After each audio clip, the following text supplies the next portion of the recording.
My name is Tanya Redland-Laperouse and I'm a co-founder of the Natasha Allergy Research Foundation.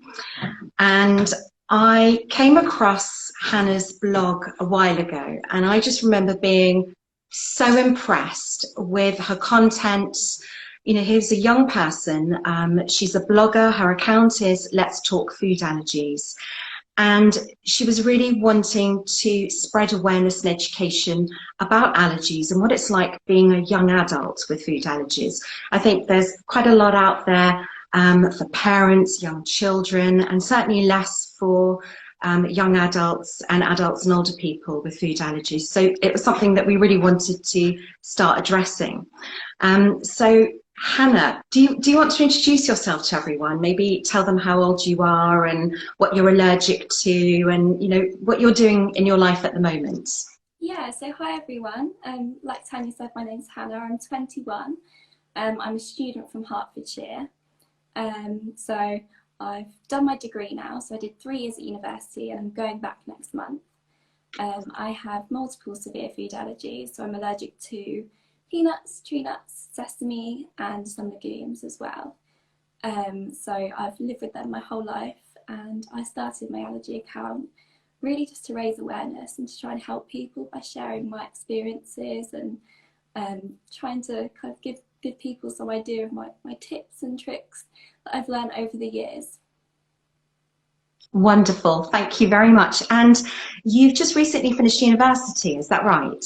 That's right, yeah. I graduated this summer, yeah. And so you moved away from home for the first time for 3 years? Yeah, so I lived at home in my final year just because of COVID, but I lived away from home for the first 2 years, yeah. Brilliant, that's fantastic. So I remember Natasha, she was 14, 15, and I remember her talking about leaving home and going to university. And she used to say things like, well, I'll probably go to a London university because I want to be near home. And Mum, when I do leave home, I think I'd like to maybe live in the next road, or I'd certainly live in the same area that we're in now. And I think partly that was because of her nervousness around her allergies. So I really just wonder, how did you feel when the time came? Well, what was the build up for you when you were younger? How did you feel about leaving, you know, home one day? And how different was it when the event actually came? Yeah, so what's kind of interesting for me to look back on is that until probably about year 11, when I was about 16, up until then, I didn't see moving away from home as an option really. Yeah. I was always going to go to my local university. I just thought that sharing a communal kitchen was just not, it wasn't going to work. Yeah. And like growing up, when I look back on my childhood, I probably gained my independence at a slightly slower rate than other children just because of my allergies. Things like school trips, my mum would always be a parent helper with. And I'd meet friends that always come to my house just because it was easier. And so I think up until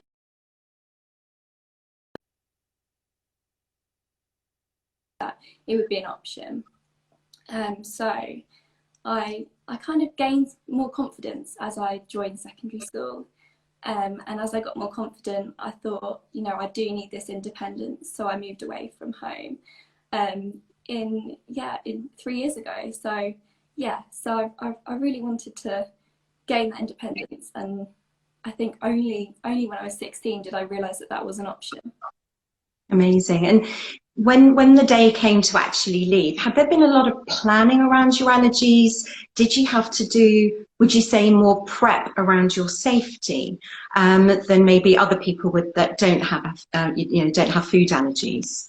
Yeah, I think definitely. I think there was definitely a lot more kind of planning. It was just small things like when I was buying my kitchenware for uni, I made a little colour scheme. I got all red kitchenware because I thought a lot of students share cutlery and crockery at uni, and obviously we don't have a dishwasher, so sometimes it doesn't get cleaned properly. So I thought that was like a big cross-contamination risk. So for me, I wanted to make sure all my flatmates knew exactly what crockery was mine and kind of what not to use just because of that risk. So that's such a good idea. It was all red, and I don't suppose anyone else had red crockery at all, did they? So everyone knew it was yours. Yeah, exactly. Yeah, it really well.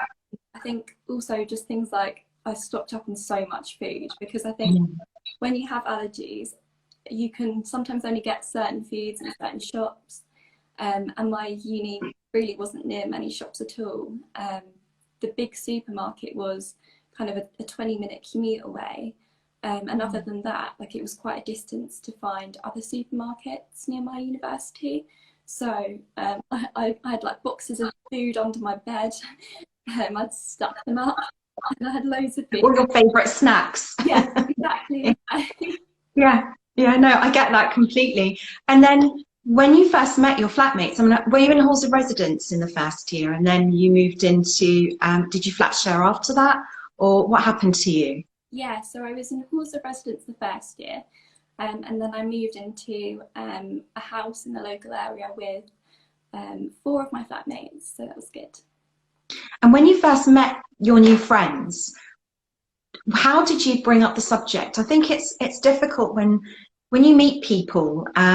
You want to sort of meet them on level terms. It's all about what things you have in common and what your likes are, what your dislikes are, music tastes, all those things.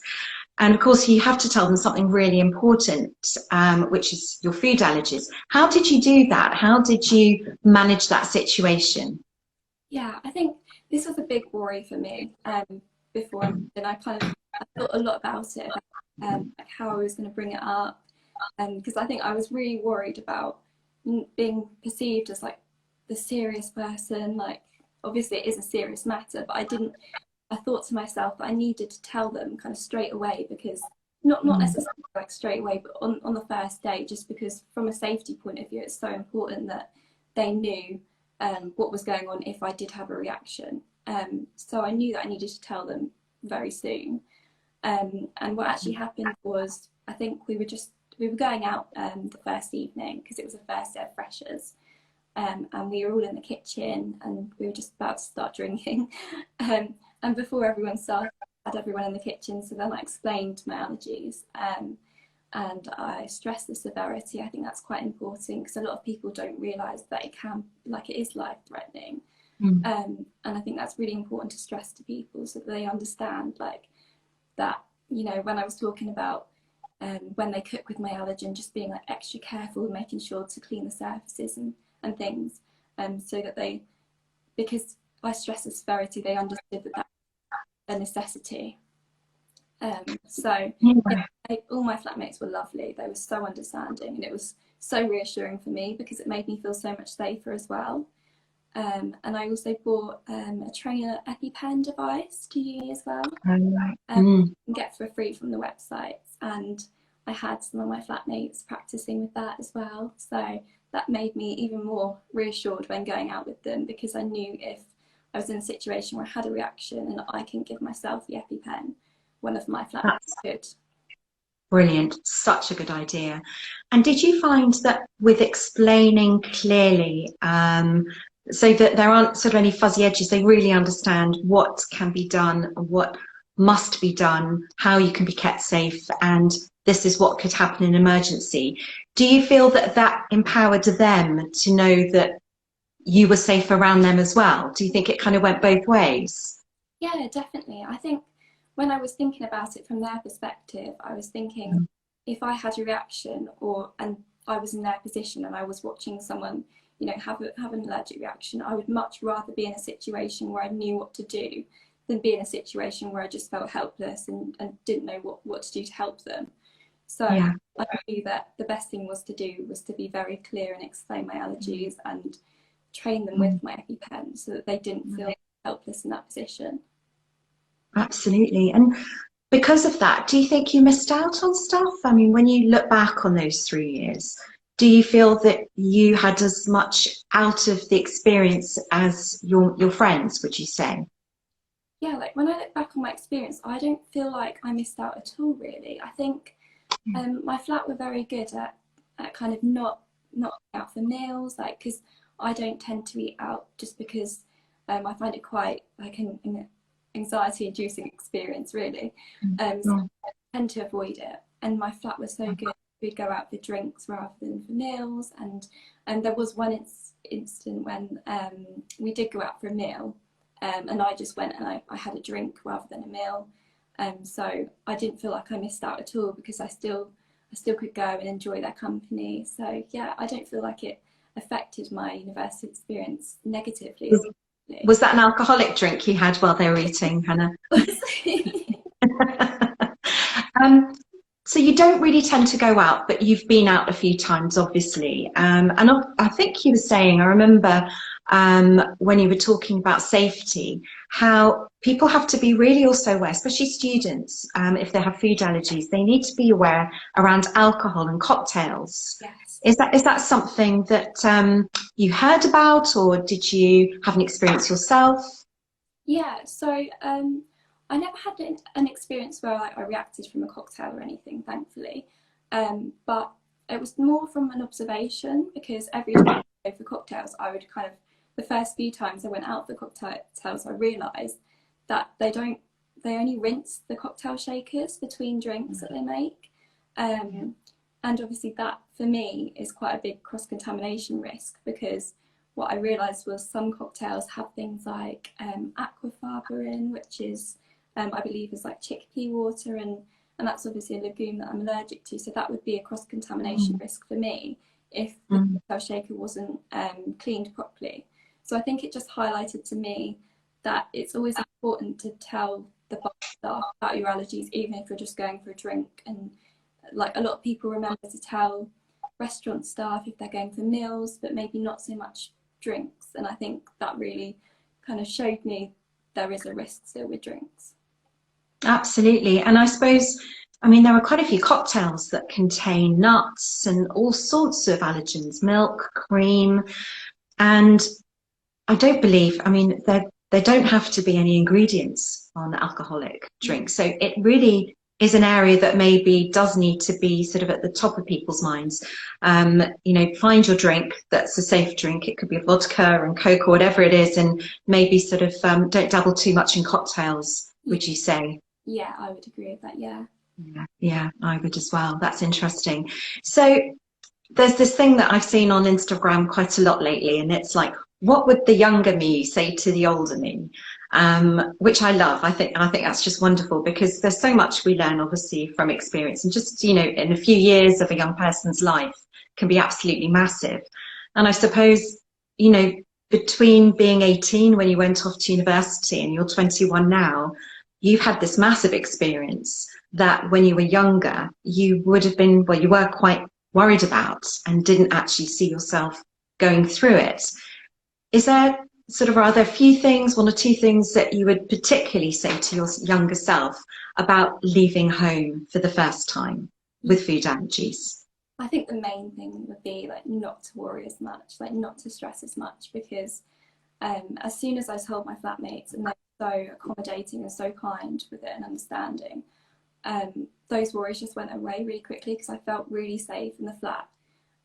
So that's probably the main thing. And I just think I would tell myself that, you know, people are kind, like they're going to want to help you, they're going to want to do whatever they can to make you feel safe. So I almost wish I didn't worry so much about how I would tell them, and being kind of worried about like what they'd think of me, because my flatmates were so lovely about it. Do you think that maturity from school days, with kids at school, I imagine maybe when you're in secondary school, and how kids understood your allergies, to when you went to university and they're that much older, do you think that maturity makes a difference in how you're perceived and how they take seriously your allergies?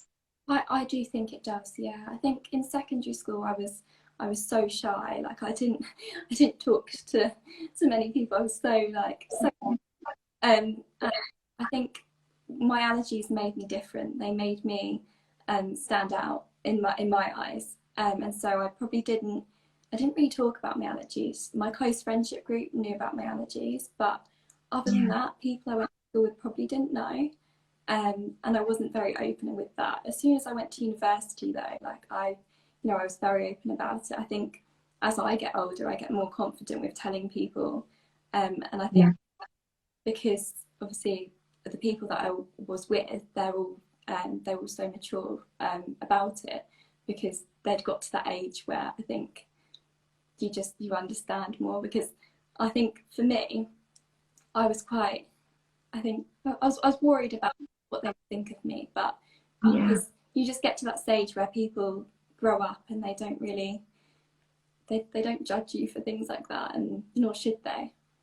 Which is so good to know. And I guess we're getting this younger generation of people who know more people with food allergies. Yeah. And so it's not that unusual these days either to have a food allergy, which we know, but also to be a friend of somebody who has food allergies. It's happening more and more. And I suppose the more it happens, the less unusual it is. Yeah. And therefore it becomes easier to talk about, doesn't it? Yeah.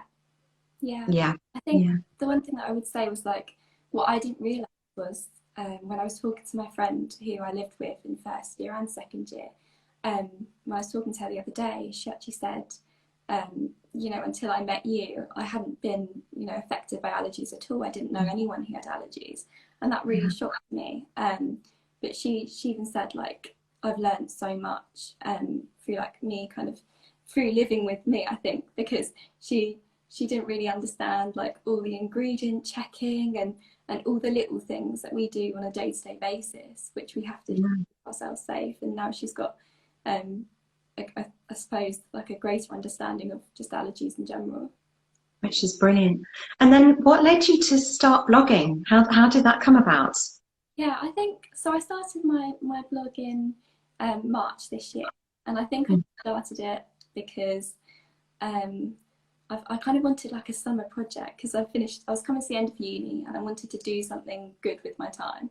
So I started my Instagram account just to try and meet other people who have allergies, because I've talked to so many people in here and it's been so lovely, like sharing experiences and being able to talk to people who can relate to things, and everyone's just so lovely, and it's just nice being like part of a community. It is, it's true. It's a wonderful community, isn't it? It's absolutely incredible.